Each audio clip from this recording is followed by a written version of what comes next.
गुल और एमर की शादी की बात चलना शुरू हो जाती है, क्योंकि गुल की माँ जो होती है ये गुल के पास आती है, आकर बात करती है इसके साथ खुलकर। इसे कहती है कि आप जिसके साथ भी शादी करना चाहती हैं, आपका जो भी दिल करता है आप करें, हमें किसी किस्म का कोई भी इतराज नहीं है। जब एमर को इस बात का पता चलता है तो एमर बहुत ज्यादा खुश होता है। अब शादी वाले दिन तमाशा कौन सा खड़ा होगा, कैसे नफीस और नुमान इस शादी को रुकवाने की कोशिश करेंगे। अगर ये सब कुछ करते हैं तो क्या इस मकसद में ये लोग कामयाब हो जाएंगे। अब गुल को बहुत बड़ी सपोर्ट मिल चुकी है। पहले गुल के पास बच्चा नहीं था या औलाद नहीं थी, जिसकी वजह से बेचारी अपसेट या परेशान रहना शुरू कर देती थी और नफीस आकर इसे ब्लैकमेल करने की कोशिश भी करता था।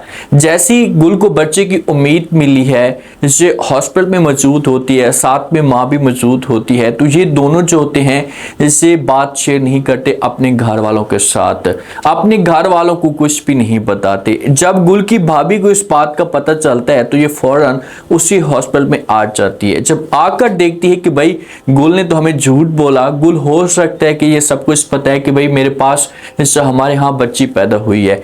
तो जब ये सब कुछ पता चलता है गुल की भाभी को, तो गुल की भाभी जो होती है बातें करना शुरू कर देती है, इनके ऊपर टांस करती है, भाई आप लोगों ने हमसे ये बात छुपाई क्यों कि भाई हमारे यहाँ जो बच्ची पैदा हुई है, बच्चा पैदा नहीं हुआ। तो जब ये बातें गुल की माँ सुनती है तो ये इनकार कर देती है नुमान की बेगम को, इससे खरी खरी बातें सुना देती है और कहती है भाई आपका हमारे साथ, आपके खानदान का हमारे साथ किसी किस्म का कोई भी रिलेशन नहीं है, हमारे यहाँ बच्ची पैदा हो या बच्चा, आपको इससे कोई भी फर्क नहीं पड़ता, बेहतर यही होगा कि आप यहाँ से चले जाए। अब गुल ने ये बात जो थी ना इस वजह से छुपाई थी कि भाई नफीस के खानदान को जब इस बात का पता चलेगा तो नफीस का खानदान जो होगा इसे बच्चे को लेने के लिए जरूर आएगा। तो इसी वजह से गुल कोशिश कर रही थी कि जितना हो सके इस मामले को दबाया जा सके, लेकिन ये मामला दबा नहीं, ये और भी ज्यादा उठना शुरू हो जाता है। अब जब जाती है गुल की भाभी अपने घर में तो ये नुमान को सब कुछ बता देती है, फिर नफीस वालों को कॉल करती है, उनको सब कुछ बता देती है। तो उनके घर में जब जाती है तो नफीस भाई को सारी की सारी कहानी बता देती कि भाई चाहे जो कुछ भी हो जाए, गुल के पास बच्चा आ चुका है, तो नफीस आपका भी हक बनता है, आप कोशिश करें कि इस बच्चे को हासिल करें। तो नफीस इसी वजह से अपनी माँ के साथ बात करता है, अपनी माँ को कहता है कि माँ जी चाहे जो कुछ भी हो जाए, मैंने एक दफा बच्चे को देखना जरूर है, यह हासिल करने की मैंने कोशिश करनी है। हो सकता है कि नफीस की जो माँ है नफीस को बोले कि भाई अब हमारा उस बच्चे के साथ किसी किस्म का कोई भी ताल्लुक नहीं है, बच्चा चाहे बाहर हमेशा गुल के पास ही है, बस उसके पास ही रहने दें, आप इस घर के अंदर उस बच्चे को लेकर मत हैं। तो इसी वजह से नफीस जो होगा ये बार बार इनकार करता अपनी माँ को कहते हैं कि चाहे जो कुछ भी हो जाए, मैंने हर सूरत में इस बच्चे को हासिल कर। अब देखिए कि अगर ये जाता है जाकर बच्चे के करीब या बच्चे को हाथ लगाने की कोशिश करता है तो गुल जो होगी इसे अपने पास तक नहीं आने देगी और बच्चे के करीब भी इसे नहीं आने देगी, इसलिए इनकार कर देगी कि भाई चाहे जो कुछ भी हो जाए ये बच्चा मेरा है, आप इस बच्चे के पास नहीं आ सकते। तो नफीस को इस मामले पे गुस्सा बहुत आएगा। जब नफीस जिद करेगा तो कोई ना कोई गलत कदम उठाने की कोशिश करेगा, ये अदालत में भी जा सकता है, जाकर वहां पर केस भी कर सकता है। गुल के लिए मुश्किलात खड़ी हो जाएंगी क्योंकि गुल के पास इतनी पावर नहीं है, इसके पास पैसा नहीं है, तो गुल के लिए मुश्किलात खड़ी हो सकती। अहमर को बड़ी खुशखबरी मिल जाती है, जिस हिसाब से अहमर के चेहरे के जो तासुरात हैं ऐसे बता रहे हैं कि भाई गुल ने जो वो हाँ कर दिए अहमर के मामले में, मैं तुम्हारे साथ जो वो शादी करने के लिए तैयार हूँ। तो ये अपने दोस्त के साथ ये बात शेयर भी करते हैं, गिफ्ट लेता है ये गुल के बच्चे के लिए। तो जब दोस्त इसके पास आता है, आकर इसे गिफ्ट देता है, तो अहमर को जब खुश भी देखता है तो इससे पूछते हैं कि भाई क्या वजह आप इतने खुश क्यों हैं। तो अहमर जो होता है ये बोलना शुरू कर दे, तो कहता है कि काफ़ी टाइम के बाद आपके जो वो दोस्त के चेहरे के ऊपर जो वो सेहरा सजने वाला है। जब ये बातें दोस्त सुनता है तो ये अहमर से पूछता है और कहता है कि किसके साथ। तो अहमर जवाब देते और कहते हैं कि उस इंसान के साथ जिसके साथ मैंने स्टार्ट से मोहब्बत की थी और आज भी मोहब्बत करता हूँ और उसका मैं वेट कर रहा था। तो इससे ज़ाहिर ये होता है कि ये गुल की बात कर रहा है। तो ये अब जाता है गुल के पास, गुल को अब हॉस्पिटल से जब डिस्चार्ज किया जाता है तो अहमर भी उनके साथ मौजूद होता है और गुल की माँ भी मौजूद होती है। तो जब ये घर के अंदर इंटर होते हैं तो वहाँ पर गुल की भाभी जो होती है ये दरवाज़ा खोलती है। जब गुल की भाभी दरवाज़ा खोलती है तो गुल जो होती है ये अहमर को देखती है तो ये गुस्से से आग बगोला हो जाती है। इससे बड़ा गुस्सा आता है कि भाई आखिरकार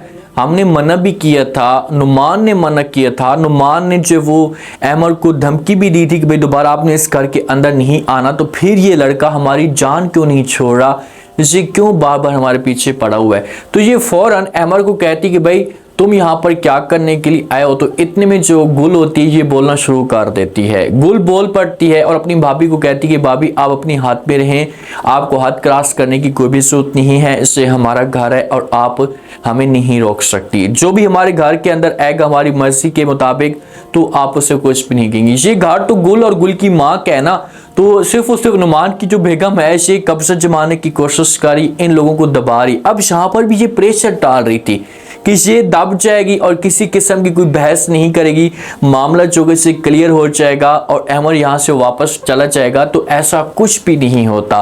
गुल आगे से मुंह तोड़ जवाब देती है, अमर को कहती है कि भाई आपने कहीं भी नहीं जाना, हमारे साथ ही रहना है। और दूसरा ये अपनी भाभी को भी इनकार कर देती। और हो सकता है कि जहां पर गुल ये बात पिक करे, अपनी भाभी को बोले कि भाई ये मेरा होने वाला हस्बैंड है और अब इसका इस घर के ऊपर हक है, इस घर के अंदर ये आ सकता है, तो दोबारा आपने ऐसी कोई भी बात नहीं करनी। अगर आपने ऐसी बात करने की कोशिश की तो आपके लिए अच्छा नहीं होगा। फिर जाकर हो सकता है कि यहाँ पर जो वो गुल की जो भाभी है इसे धचका सा लगे, इसे इस मामले पे टेंशन हो कि सर इसे औरत अब हमें जो वो नाक के चने चुबवा रही है, जलील कर रही है, तो हमें कुछ ना कुछ करना होगा, मामलात को जो वो हल करना होगा। अगर मामलात जो इसे हल ना हुए तो बहुत बड़ा तूफान आ सकता है। देखें कि नुमान और नुमान की जो बेगम है इन लोगों को समझ तक नहीं आ रही कि अब क्या किया ऐसे।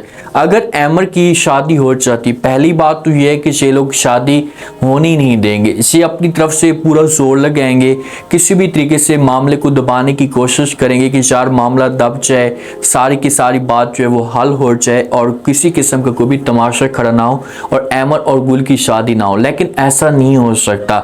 गुल ने अब अमर को इजाजत दे दी है तो अमर तो अपनी माँ को ही इनकार कर चुका है ना, अपनी माँ को ये बात कह चुका है कि भाई चाहे जो कुछ भी हो जाए मैं गुल के अलावा किसी और के बारे में सोच भी नहीं सकता। लेकिन नफीस पहले गुल के लिए परेशानियां खड़ी करेगा, ये बच्चे की डिमांड करेगा, पहले आएगा आकर डायरेक्ट बात करेगा कि भाई आप चुपचाप इज्जत के साथ प्यार से ये बच्चा मुझे दे दें, अगर आपने मुझे बच्चा ना दिया तो आपके लिए बहुत ही बड़ा मसला खड़ा हो सकता है, परेशानियां बन सकती हैं, ये बच्चा मेरा है। गुल तो इनकार कर देगी, ये बोलेगी कि भाई आपकी हिम्मत कैसे हुई कि आप ये सब कुछ बातें कर सकते हैं, ये हक मेरा है। लेकिन ये अदालत में जब जाएगा, जाकर केस करवाएगा तो फिर हो सकता है कि गुल के लिए किसी न किसी पॉइंट पे मुश्किलात खड़ी हो सकता है कि किसी न किसी पॉइंट पे गुल के लिए मुश्किल खड़ी हो। लेकिन जहां पर गुल को चाहिए कि ये हिम्मत मत हारे, इस जगह पर गुल के लिए मुसीबतें इतनी खड़ी हो जाएंगी कि इसके जो ख़ानदान वाले ख़ास तौर पर भाई और दूसरे ख़ानदान नफीस वाले जो हैं इसे गुल के ऊपर इतना ज़्यादा प्रेशर डालेंगे, इसको दबाने की कोशिश करेंगे।